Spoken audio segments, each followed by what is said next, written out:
You know, as much as we like to make fun of children online, we know we were all stupid kids at one point. We were all the snot-nosed little punk who stayed awake at night because we thought we saw something move, or because we had a nightmare, or whatever the hell. Fun fact, I once had a nightmare about the friggin' annoying orange when I was a kid. I used to watch that when I was a kid, and I stopped watching him forever after having that nightmare. Serves them right. Hey guys, did you know, Toby, if you promote DEI hiring, you should not be allowed to receive services from the best in any field? Turner was on the Cartoon Network Annoying Orange Show? Regardless, we were all once scared and stupid children. All children are stupid, by the way. Cool it with the anti-child remarks. And because of that, we, monetize it on YouTube with the well-known childhood trauma subgenre of internet content. We also bully children online, but we don't talk about that very much. It's just kinda a little cringe. Basically, the childhood trauma genre of content is just the YouTuber going through some things in gaming or a film or whatever that scared them when they were a kid, and explaining why that thing scared them. That, or they show things that generally scared people when they were kids, like the dead hand in Ocarina of Time, or the piano in Mario 64, Brave Little Toaster, or whatever. Usually this is reserved for October, since, spooky month, or they're usually a horror channel if it's not during spooky month, usually, but hell with it, I'm doing it anyways. Besides, I'm enough of a horror on my own. I suppose my channel counts as a horror channel. So here is a guided tour of scary moments from my gaming childhood.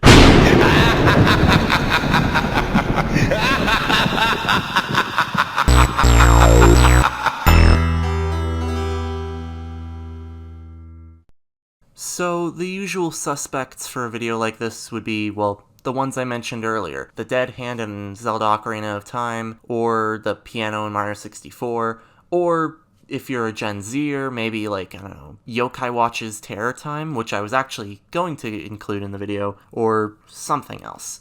But you know what isn't an obvious pick? So, have you heard of Spore Hero?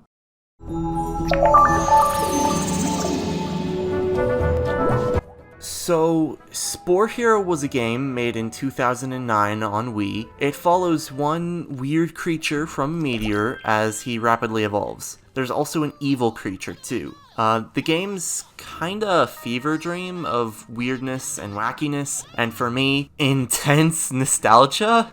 Describing the game honestly feels kinda, lame and boring, but I'll try my best, I guess. So, you're a guy, and you can evolve when you sleep at nest. So your goal is to move forward, wherever that is, and your goal is also to gain more bones, and arms, and horns, and other useless Hufflepuff to evolve with, so you fight and beat up angry monsters until they calm down and let you sleep with them or something, and then you dance with Monster Beauty from Beauty and the Beast, then you get a acorn or some shit, then you eat rocks to get more DNA, then it's a shallow ring fighter, then it's a mini game, then your brain explodes and you give your monster a horse cock.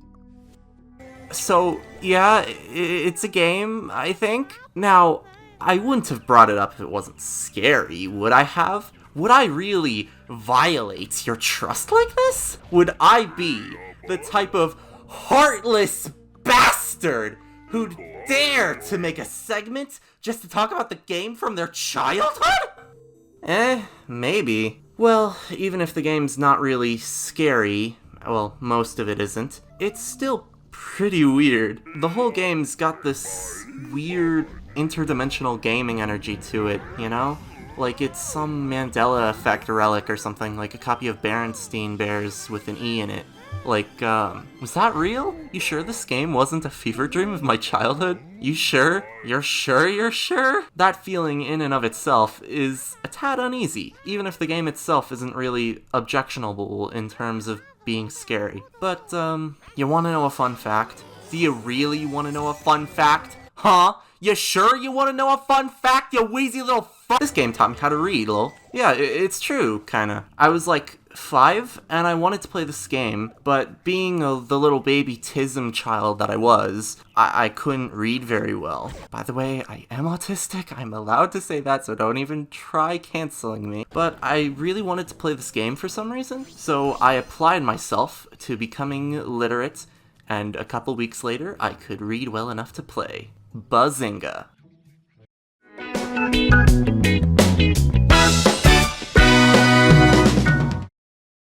Alright, we go from one semi-obscure Wii game that's memory has faded to time, to another semi-obscure Wii game that's memory has faded to time. Blob 2 is a game I played when I was a kid. It's also a game I really don't care about in the slightest. In fact, I care so little that this footage isn't even mine! That's right, I stole! Specifically, I stole from 10-minute gameplay on YouTube. I would download a car, in fact. Just try and stop me! So, Blob is about, like, stopping a monocolored group of evil ink guys from destroying the world or something? But like I said, I don't care about that. It's a puzzle platformer for kids about colors, and you can't even create a synth oil arm guy with a mask. What I care about is scary stuff, and aside from the fact that it was developed by Australians. Blue Tongue is an Australian company. There's enough for a video segment. During the intro segments of the game, we get a good look at what these evil monocolor guys have done to this colorful city or whatever, and in all honesty, it's surprisingly evocative in our modern day. People live hollow lives in this colorless city filled with bitterness and rage. We see this one guy try to have fun and dance, but he immediately gets whooped. No one's happy, and everyone hates it, just like everywhere today. But that's not really the scary part of this game. The scary part is this one cutscene.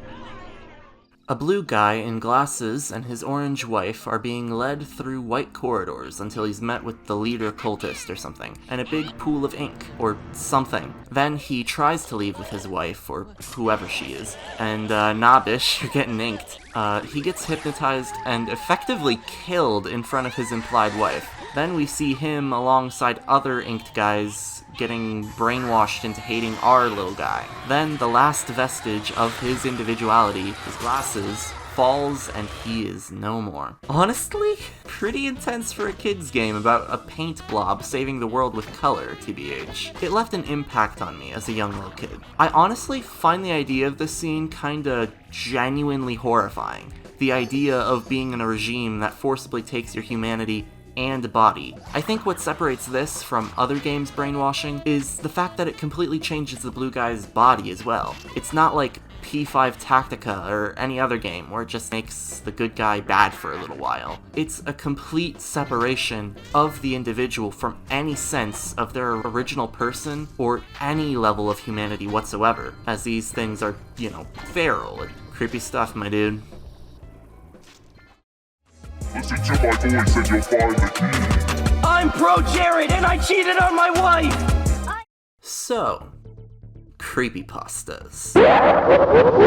Basically, all millennials and zoomers know what creepypastas are. They're basically just internet campfire stories, typically revolving around some sort of known intellectual property or creating some sort of mascot. At least, those are the ones that get popular. You probably know a couple, at least. Slenderman, Ben Drowned, Jeff the Killer, Luna Games, Smile.jpg, Suicide Mouse, even some less common ones like Tiki Toby, Laughing and Eyeless Jack, or even Clockwork. But there's one that stood the test of time, that still gets remakes and game adaptations and sequels to this day. One that you know, and are waiting for me to say, because you know that's what this segment is about. Sonic.exe.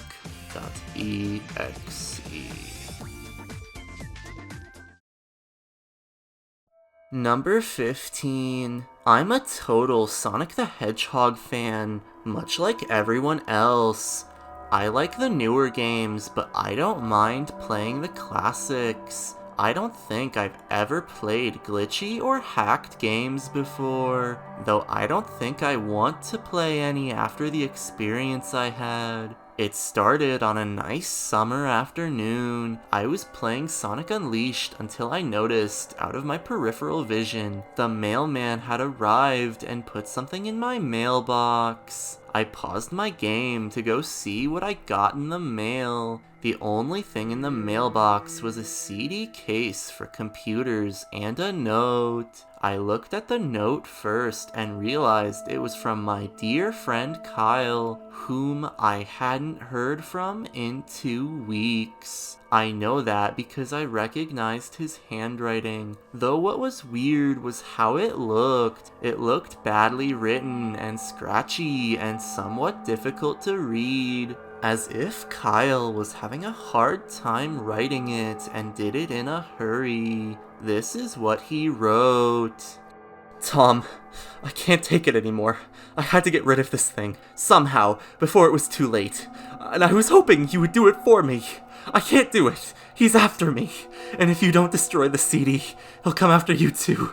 He's too fast for me. Please, Tom, destroy this godforsaken disc before he comes after you too. It's too late for me. Destroy the disc, and you'll destroy him. But do it quick, otherwise he'll catch you. Don't even play the game. It's what he wants. Just destroy it.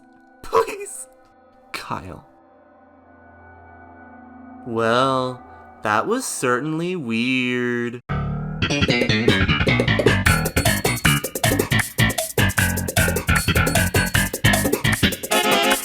The rest of the story can probably be guessed if you have any understanding whatsoever of internet horror and stuff. Scary evil Sonic kills his friends spookily. First Tails, then Knuckles, then Eggman. Then he jumps out of the screen and tries to kill you, and then JC the hyena gets outed as a predator. Wait, what? So yeah, at the end of the story, an evil sonic.exe plushie jumps out of the screen and tries to kill our author, which, considering the story was written by JC the hyena, might not be the worst thing in all honesty. The story itself isn't very scary, but when you're like 8 and autistic, so therefore a big fan of Sonic, and you stumble upon this in between Cobanermani 456 videos showcasing Sonic Generations mods, that's some scary stuff right there. But you kinda go numb to any scares after you grow up a little, or watch a lot of creepypasta/exe content like I did. Honestly, I kinda just want to indulge in funny Sonic EXE content right now, so let me tell you about JC's response to when the creepypasta got moved to the Trollpasta wiki because it was too bad for the real creepypasta wiki. I know a lot of people who talk about sonic.exe do this, but like, come on, it's too fun not to voice act. So I present to you the uncensored, whole, and complete temper tantrum thrown by Icky Man JC the hyena. I deeply regret to inform you all that I've received some bad news. The admins of the Creepypasta Wiki have finally decided to delete sonic.exe off of the wiki on the grounds that it was badly written and had too many cliches and was a bad example of what should be a creepypasta. Bull friggin' horse shit. As you can see, I am furious with the fact that my masterpiece, which has won the hearts of millions and has made a massive impact on the internet, is being brought down by a bunch of jealous, arrogant, retarded furry haters. But that does not mean I'm just going to sit down and take this lightly. Nope, nope, nope, nope. They've been messing with the bull, and now they've called out the horns. Listen, everyone. I need your help with this. We are at war here. I want every Sonic.exe fan who is reading this to get the word out. I want you to tell every other Sonic.exe fan out there, every lunatic, every artist, every follower of my creation about this. Tell your friends who are also Sonic.exe fans if you have to. Tell them we have to keep the spirit of Sonic.exe alive. Make more fan art. Make more videos. Block the haters. Praise Sonic.exe like you never have before. Build websites dedicated to his greatness. Whatever you gotta do to keep him alive and strong, just do it! The deletion of Sonic.exe from the wiki is but a minor cut on our flower of greatness, my friends. And that cut has done nothing but further the spreading. And we are the pollen of this flower. We need to prepare for our victory over the haters. The haters need to bleed for their crimes. Rejoice, my fellow sonic.exe fans! Our glorious little hellspawn shall have the laugh yet! This will be the ultimate victory! The absolute subjugation of the internet itself!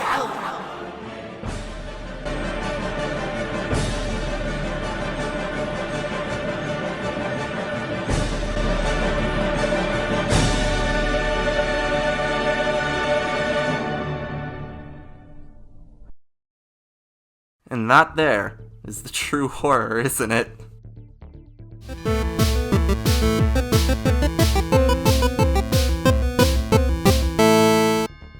So, fun little fact or note or whatever.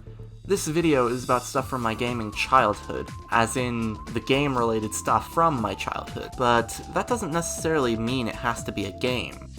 On March 5th, 2015, the video Game Theory, Toad's Deadly Secret, was released by who else other than Game Theory, back when your parasocial friend and mine, MatPat, was still the host. I think it's pretty obvious given my Zoomer gamer status, but Game Theory was hoggers back then. It's still decent, I guess, but it's lost some of what I love so much about older Game Theory, which, in my opinion, is that older Game Theory was much more educational than modern Game Theory. I think the ratio of education to lore-related theories on the channel has flipped, from like 1 in 5 videos on the channel being lore theories to 1 in 6 videos being about some interesting scientific or educational topic. It's not necessarily a flaw, but it's just not what I enjoy the most from a game theory video. After I watch a game theory video, I want to leave with some cool factoid or bit of knowledge that I didn't have before. I want to feel a bit smarter, and early mid game theory did that.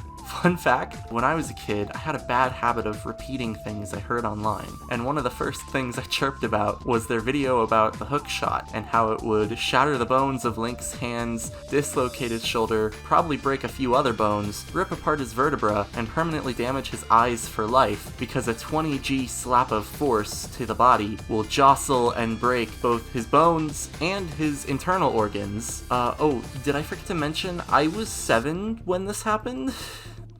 But there's one video in particular that left an impact on me when I was a kid. Yes, the hookshot one, but that's not the one we're talking about. I just talked about it. Yes, also the first FNAF one, but that's also not what we're talking about. Okay, yes, the Rosalina duology 2. Again, not what we're talking about. We're talking about the Toad video, alright? I mentioned it earlier. That's what we're talking about. So can you just shut up? Okay, thank you. So, I'm not comfortable with just regurgitating a game theory video at you. That just sort of sounds gross to me and doesn't seem like something I would want to watch. So, I'll make this sparse. So the video claims that the Mushroom Kingdom is populated by a species of cordyceps that control human bodies, similar to real mushrooms in the world that can possess ants and the like. The facts he lays out in the video about mushrooms and mycelia and all that shook me to my core when I was a kid. I still credit this video for my fear of mushrooms. Mushrooms are scary. If you don't believe me, then watch the video, you buffoon! So yeah, big fan of game theory. I stand this video.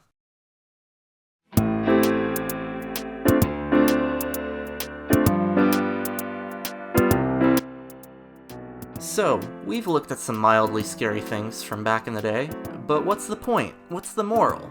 Well, you see, the real spooky moments from my gaming childhood was the friends that we made along the way. Because in order for me to be here to tell you about the spooky moments from my gaming childhood, I had to make it here. And if it weren't for the friends that we made along the way, I wouldn't be here telling you about the spooky moments from my gaming childhood. You see, I've been through some messed up stuff. Like I'm not entirely sure that I could have been here standing today if I was just like had no friends. But since I made the friends along the way, I'm able to be here to tell you about the spooky moments from my gaming childhood. So, the real spooky moments from my gaming childhood was the friends we made along the way. So yeah, I think it's valuable to look back at stuff like this, even if it's not really scary. Not only is it entertaining, but it also gives us a bit of insight onto me and what scared me as a kid, and I think that's why a lot of people have done these childhood trauma videos where they look back at spooky stuff from back in the day. It gives us some insight into each other and our childhoods, and I think that's a healthy thing. I think it's really cool. These things that I talked about impacted me, and probably had an effect on my taste in media and horror. So, yeah. Thank you very much for watching the video. I hope you have a good day. I feel like I've been bad at uploading videos lately. I will hopefully try and get a bit better at that. I've got a few scripts sort of started, a few scripts cooking, so hopefully we can get some more videos out on a, well, not a regular basis, because I'm not going to get a schedule, but like some more videos out just at decent times, because I like uploading, I like making videos for y'all, and I really like the feedback and the sort of tiny little community, the tiny, minuscule little sub-community that we've developed on this channel. Thank you all very much, and have a great day.